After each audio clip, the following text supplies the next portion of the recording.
കനത്ത മഴയിൽ വ്യാപകമായി ഉണ്ടായ പാകമാകാത്ത ജാതിക്കായ പൊഴിച്ചിലിന്റെ കാരണം കുമിൾ ബാധയാണെന്ന് കൃഷി വകുപ്പ്. കുഞ്ചിത്തണ്ണിയിലെ ജാതിത്തോട്ടങ്ങളിൽ ഫൈറ്റോഫ്തോറ കുമിൾ ബാധയും ബോറോൺ അപര്യാപ്തതയും ശ്രദ്ധയിൽപ്പെട്ടിട്ടുള്ളതായും ജാതി കൃഷിയെ ബാധിക്കുന്ന ഗുരുതരമായ ഇല കായ പൊഴിച്ചിലിന് കാരണമാകുന്ന ഒരു പ്രശ്നമാണ് ഫൈറ്റോഫ്തോറ കുമിൾ ബാധയെന്നും കൃഷി വകുപ്പ് വ്യക്തമാക്കുന്നു.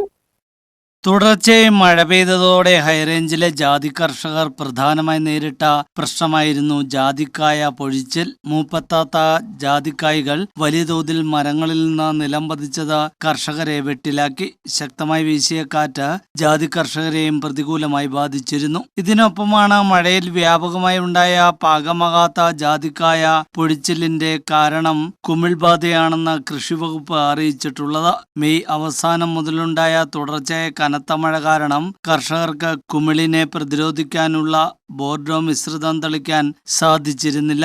ഇതും രോഗവ്യാപനത്തിന് പ്രധാന കാരണമായി. രോഗം ബാധിച്ച കൊഴിഞ്ഞ കായ്കളും ഇലകളും നീക്കം ചെയ്തതിനു ശേഷം ട്രൈക്കോഡെർമ സമ്പുഷ്ട ചാണകം മരമൊന്നിന് 5 കിലോഗ്രാം എന്ന തോതിൽ കടയ്ക്കൽ ഇട്ടു കൊടുക്കണം.